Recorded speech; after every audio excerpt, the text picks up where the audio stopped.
আসসালামু আলাইকুম। বন্ধুরা কেমন আছেন সবাই? আশা করি অনেক ভালো আছেন। আমি ডাক্তার ফাইজুল হক। আজকে মেয়েদের একটি কমন প্রবলেম নিয়ে আলোচনা করব।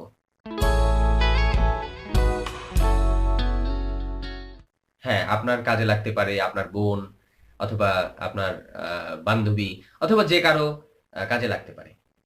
অথবা যারা যে মেয়েরা আমার এই ভিডিওটি দেখছেন, আ যে মায়েরা আমার ভিডিওটি দেখছেন তাদেরও কাজে লাগবে আশা করি। তো সমস্যাটি হচ্ছে সাদা স্রাব। একটা মেয়ের জীবনে কোনো না কোনো সময় সাদা স্রাবে তিনি আক্রান্ত হয়েছেন। প্রথম অবস্থায় যখন বয়ঃসন্ধিটা শুরু হয়, তখন আ সাধারণত একটা মেয়ের তার পাজামা বা তার যে পোশাক পরে, তো যখন দেখে যে আঠালো, আঠালো চটচটে একটা কিছু লেগে আছে, তখন সে খুব ভয় পেয়ে যায়। সে বুঝতে পারে না। তার জীবনের ১ম যখন অভিজ্ঞতাটা শুরু হয় সাদা স্রাবের অভিজ্ঞতা। তো স্বাভাবিকভাবে সে ঘাবড়ে যায়, যাতে ঘাবড়ে না যায়, হ্যাঁ? কোনো মেয়ে ঘাবড়ে না যায় বা তার অভিভাবকরা ঘাবড়ে না যায়, এজন্য এই ভিডিওটি। আপনারা আশা করি ১ম থেকে শেষ পর্যন্ত যদি ভিডিওটি দেখেন, আমার কথাগুলো শোনেন, একটা মোটামুটি কমপ্লিট ধারণা পেয়ে যাবেন। ফুল ধারণা না পান, বেসিক ধারণা পাবেন। তো সাদা স্রাব, মেয়েদের যোনিপথ থেকে আঠালো, চটচটে, তরল যে পদার্থ নিঃসরণ হয়, আমরা তাকে সাদা স্রাব বলি। আঠালো তরল আ যে সাদা স্রাব বলি, সাদা স্রাব মানে হচ্ছে একদম কাগজের মতো যে রং সাদা এরকম না। জাস্ট একটা ডিম ভাঙলে কুসুম ছাড়া যে ডিমের সাদা অংশটা থাকে, ইটস লাইক এরকম সাদা স্রাবটা হয়। তো এটা একটা মেয়ের স্বাভাবিক অবস্থা বা স্বাভাবিক প্রক্রিয়া। ওই যে বললাম না জানার কারণে সে ভয় পায়। যখন সে বুঝবে এটা স্বাভাবিক প্রক্রিয়া, তখন সে আর ভয় পাবে না। অনেক পেশেন্ট আসে ডাক্তারদের কাছে, আমাদের কাছে আসে। যে ডক্টর আমার সাদাস্রাব হচ্ছে বা আমার মেয়ের সাদাস্রাব হচ্ছে বা আমার বোনের সাদাস্রাব হচ্ছে বা আমার গার্লফ্রেন্ডের সাদাস্রাব হচ্ছে বা আমার নিজের সাদাস্রাব হচ্ছে। তো দেখা যায় যে না আসলে তার এটা কোনো রোগ না। যখন শোনা হয় যে না সাদাস্রাবের কালারটা ডিমের লালার মতো, তার কোনো গন্ধ নাই, আ তার লজ্জাস্থানে চুলকানি নাই, তখন আমরা বলে দেই না এটা স্বাভাবিক কোনো মেডিসিন খেতে হবে না। বা তাকে একটু কাউন্সেলিং করা, তাকে বলে দেওয়া। তো আশা করি যে আ আপনারা এই ভিডিও দেখার পরে আপনারাও বুঝে ফেলবেন যে সাদা স্রাব একটা স্বাভাবিক। কিন্তু না, সব সাদা স্রাব স্বাভাবিক না। এখানে অস্বাভাবিকতারও একটু ব্যাপার আছে। এটাই হচ্ছে জানার বিষয়। তো সাদা স্রাবটা কখন হয়? আমরা তো বললাম স্বাভাবিক একটা প্রক্রিয়া। এটা কি ২৪ ঘন্টা হতে থাকবে? বিষয়টা এরকম না। একটা মেয়ের যখন বয়ঃসন্ধি শুরু হয়, বয়ঃপ্রাপ্ত হয়, তখন তার ভিতরে সাদা স্রাবটা শুরু হয়। এটা একটা স্বাভাবিক শারীরবৃত্তীয় প্রক্রিয়া। আবার যখন কারো যৌন আগ্রহ জাগে, তখন সাদা চলে আসে। এরকম লালার মতো একটা পদার্থ চলে আসে। আবার যখন সহবাসের আগে সাদা স্রাবটা চলে আসে। কোনো সময় গর্ভবতী অবস্থায় মানে গর্ভ যখন সে ধারণ করে, তখন এই সাদা স্রাবটা হতে পারে। অনেক কমপ্লেইন করে যারা যে মায়েরা আম কনসেপ্ট করছে গর্ভবতী, সে বলে যে, "আমার তো সাদা স্রাব হচ্ছে প্রচুর পরিমাণে, কি করব? মেডিসিন খাবো কিনা?" না, কোন মেডিসিনের দরকার নেই। এটা একটা স্বাভাবিক বিষয়। তো এখানে আমরা জানলাম যে না যারা আ কি বলা যায় একটু বয়স হয়েছে আ বা যারা বয়ঃসন্ধির পরে শুরু হবে, বিষয়টি না এখানে একটা জিনিস মাথায় রাখবেন। তা হচ্ছে অনেকের ক্ষেত্রে হরমোনাল একটু ব্যাপার-স্যাপার এখানে ঘটে যেহেতু, তো অনেকের ক্ষেত্রে একটা বেবি জন্ম নেয়ার পরে, বাচ্চা জন্ম নেয়ার পরে ৭ থেকে ১০ দিনের মধ্যেও কোনো মেয়ে বাচ্চাদের এরকম দেখা যায়। এটাও কিন্তু স্বাভাবিক। এটা অস্বাভাবিক কিছু না। তাহলে কি বুঝলাম? যে সাদা স্রাব স্বাভাবিক। কখন হয়? মোটামুটি একটা ধারণা পেয়ে গেলাম। হ্যাঁ, যখন উত্তেজিত হয় একটা মেয়ে, হ্যাঁ? বিবাহিত না কিন্তু তার উত্তেজনা চলে আসছে বা সে মেয়েরাও মাস্টারবেশন করে ছেলেদের মতো। আ তখন তার এটা হতে পারে। আবার সে যখন সহবাসে যাচ্ছে বিবাহিত, তখন তার এটা চলে আসতে পারে। এটা ভয়ের কিছু নেই। এটা একটা ফ্লুইড চলে আসে। আবার তার বয়ঃসন্ধি অবস্থায় এটা চলে আসে। আবার গর্ভবতী অবস্থায় এটা চলে আসতে পারে।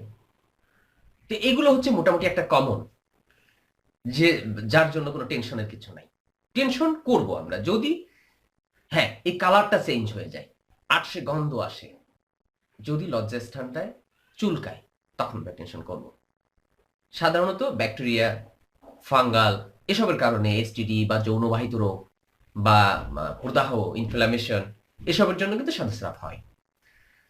অনেক সময় দেখা যায় যে আ অনেকে বলে যে আমার চুলকাচ্ছে, দুধের মতো চাকা সাদা স্রাব হচ্ছে। তখন আমরা মনে করি যে এখানে ফাঙ্গাল ইনফেকশন। আবার কেউ বলে যে না আমার মনে হয় যে মাছ ধোয়া পানির মতো আঁটশে একটা গন্ধ, পচা দুর্গন্ধ আসে অথবা লালচে কালার আসে বা আমরা যে মাংস রান্না করি বা মাংস ধুই, মাংস ধোয়ার পানির মতো ওর সাথে চুলকানিটা আছে। তখন কিন্তু আমরা চিন্তা করি যে এটা মনে হয় ব্যাকটেরিয়ার দ্বারা হচ্ছে। আবার অনেক সময় পুজের মতো আসে, হ্যাঁ গন্ধ থাকে, তখন আমরা মনে করি যে যৌনবাহিত কোনো রোগ কিনা। এখানে কিছু পরীক্ষা নিরীক্ষার বিষয় আছে। তার মানে আমরা অস্বাভাবিক অবস্থা কখন বুঝবো? যখন দেখব যে এই সাদা স্রাবটা ডিমের লালার মতো না, ডিফারেন্ট। হতে পারে সেটা যে কোনো কালার হতে পারে, হতে পারে সেটা হলুদ হতে পারে। এইটা হলো একটা। হলুদ হতে পারে, সাদা হতে পারে, লাল হতে পারে, লালচে হতে পারে। এটা হলো একটা পয়েন্ট। ২ নম্বর পয়েন্ট হচ্ছে যখন দেখবো যে দুর্গন্ধ আসতেছে, আটশে একটা দুর্গন্ধ, একটা বাজে গন্ধ আসতেছে। এগুলো ২টা। ৩ নম্বর হচ্ছে যখন আমরা বুঝবো যে এই মানে কি বলা যায় যে লজ্জা স্থানে, মেয়েদের যোনিতে লজ্জা স্থানে চুলকানি আছে, যেখানে লাগছে, ছিলে যাচ্ছে, চুলকাচ্ছে। জাস্ট ৩টা পয়েন্ট মনে আছে তো? যদি ডিমের লালার মতো হয়, টেনশন নাই। যদি দেখা যায় যে কালারটা চেঞ্জ হয়ে গেছে, নাম্বার 1। যদি দেখা যায় যে দুর্গন্ধ আসতেছে, 2। যদি দেখা যায় যে চুলকানি আছে, 3। ৩টা পয়েন্ট হলে আর বসে থাকবো না, আমরা ডক্টরের কাছে চলে যাব। পুরুষ ডক্টর দেখাতে সমস্যা হয়, মহিলা ডক্টরের কাছে চলে যাব। বসে থাকলে ঝামেলা হবে। তাহলে আমরা বুঝলাম স্বাভাবিক কি, অস্বাভাবিক কি। এখন অস্বাভাবিক কারণগুলো কেন হয়? আমরা বললাম যে ব্যাকটেরিয়ার জন্য হতে পারে, ভাইরাস, এই ফাঙ্গালের জন্য হতে পারে, আবার কারো যৌনবাহিত রোগের জন্য হতে পারে, এমনকি দুর্বলতার জন্য হতে পারে। গ্রামের মায়েরা যারা আছে, রক্ত শূন্যতা আছে, দুর্বলতা আছে, হ্যাঁ এর জন্য তার সাদা স্রাব প্রচুর যেতে পারে। এর সমস্যা হতে পারে। কারো কিমির জন্য এটা হতে পারে। সবচেয়ে বেশি হয় কোনটা জানেন? সবচেয়ে কমন হয় তার পার্সোনাল হাইজিনটা মেনটেন না করার কারণে। পার্সোনাল হাইজিন বলতে বোঝায় যে তার যখন মেনস্ট্রুয়েশন মাসিক হয়, মাসিকের সময় তার যে একটা সে যে ন্যাকড়া ব্যবহার করে, এটা ওই যে স্যানিটারি ন্যাপকিনটা সে ব্যবহার করে না, বারবার একই ন্যাকড়া ব্যবহার করে, এটা পরিষ্কার পরিচ্ছন্ন রাখে না। এই জন্যই বেশিরভাগ এই প্রবলেমগুলো হয়। নিজের যদি পরিচ্ছন্নতা যদি নিজের না থাকে, তখন এই সমস্যাগুলো বেশি হয়। মাথায় রাখতে হবে যে কোনো মেয়ে যদি খুব বেশি গরিব হয়, তখন তার জন্য কি করার যে পরিষ্কার কাপড় ৩-৪টা কাপড় সে যখন ব্যবহার করবে, প্রতিদিন একটা কাপড়ও রাখবে না, হাফ বেলা ব্যবহার করবে, ব্যবহার করেই সাথে সাথে পরিষ্কার করে শুকাতে দেবে একদম কড়া রোদে, পরবর্তীতে আরেকটা ব্যবহার করবে। আর যদি একটু পয়সা বেশি হয়, এখন তো কম দামে অনেক সুন্দর সুন্দর স্যানিটারি ন্যাপকিন পাওয়া যায়, এটা ব্যবহার করবে। তাহলে হবে কি, তার পার্সোনাল হাইজিনটা মেনটেন হবে। পরিষ্কার পরিচ্ছন্ন থাকা, পুষ্টিকর খাবার খাওয়া, বেশি পরিমাণে পানি খাওয়া, পানি পান করা, এটাই হচ্ছে ভালো থাকার উপায়।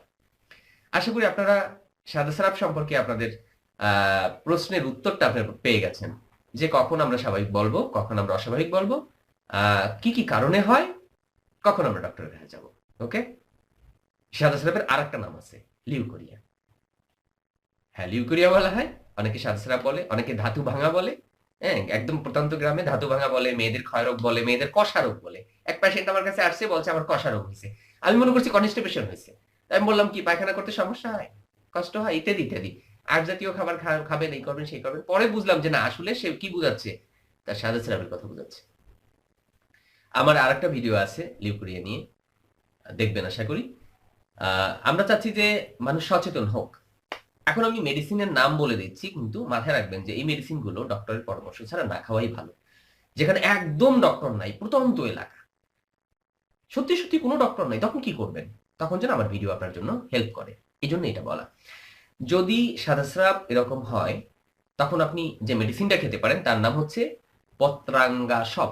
এটা একটা আয়ুর্বেদিক মেডিসিন, এটা একটা সিরাপ পত্রাঙ্গাসব। কোন কোন কোম্পানির খেতে পারেন? আমার ৩-৪টা কোম্পানির নাম বলে দিই, ভালো ভালো কোম্পানি, যেমন সাধনা আছে, মুজাহের আছে, এপি আছে, শ্রীকুণ্ডেশ্বরী আছে, শ্রীদুর্গা আছে। হ্যাঁ, ভালো। এছাড়াও কিন্তু আরো অনেকগুলো কোম্পানি ভালো আছে, কিন্তু বেশিরভাগই ভালো না। সো যে কোম্পানিগুলো বললাম এগুলো আমি জানি যে হ্যাঁ এটা ভালো। যদি হামদর্দ পত্রাঙ্গা সব করে থাকে, হামদর্দের পত্রাঙ্গা সবও ভালো। পত্রাঙ্গা সবটা খাবেন, বোতলের গায়ে লেখা আছে কিভাবে খাওয়া যায়। তবে আবারও বলি যে মেডিসিন কখন? ফর এমার্জেন্সি, যখন সত্যি সত্যি আপনি কারো কাছ থেকে হেল্প পাচ্ছেন না, এরকম হচ্ছে। সাথে যদি চুলকানি থাকে, তাহলে আপনি খাবেন সিরাপ সারিবেন্তে রিস্ট। এটাও একই কোম্পানির, যে কোম্পানির কথা বললাম এই কোম্পানিগুলোই কিনবেন। ডোজটা, সাধারণ ডোজটা বলে দেই, 4 চা চামচ ওষুধ সাথে সমপরিমাণ পানি, সকালবেলা খাওয়ার পরে এবং রাতে খাওয়ার পরে। আবার বলি, ওষুধের অপব্যবহার করবেন না। আমি ওষুধের নাম বলে দিলাম, এর মানে এই না যে আপনি নিজে নিজে চিকিৎসাটা করবেন। শুধু এ কারণেই বলা যে যদি আপনি এমন একটা স্থানে থাকেন যেখানে সত্যি সত্যি চিকিৎসক নাই, আপনি কোনোভাবেই মেডিসিন সংগ্রহ করতে পারবেন, হ্যাঁ, করে ব্যবহার করতে পারেন। যদি কোনো মেডিসিন না পান তখন কি করবেন? তখন হর্তকি, আমলকি, বহেরা, এই 3টে জিনিস নেবেন। পরিষ্কার পরিচ্ছন্ন থাকবেন, এই 3টে জিনিস নেবেন। 3টে নিয়ে এই ফলগুলো নিয়ে শুকিয়ে ফেলবেন, শুকিয়ে এর ভিতর থেকে বিচি ফেলে দেবেন। বিচি ফেলে দিয়ে একত্রিত করবেন, গুঁড়া করবেন। প্রতিদিন সকালে 1 চা চামচ, রাতে 1 চা চামচ। আস্তে আস্তে রেজাল্ট চলে আসবে। অনেক ধন্যবাদ যারা আমাদের সাথে এতক্ষণ ছিলেন।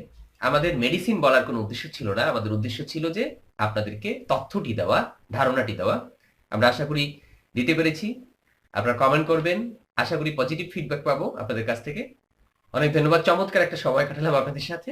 যারা আমাদের চ্যানেলটি এখনো সাবস্ক্রাইব করেননি, আশা করি সাবস্ক্রাইব করবেন এবং এই ভিডিও শেয়ার করবেন। যত মানুষ এই ভিডিওগুলো দেখবে তারা অবশ্যই সচেতন হবে, তারা অবশ্যই জানবে। আল্লাহ হাফেজ।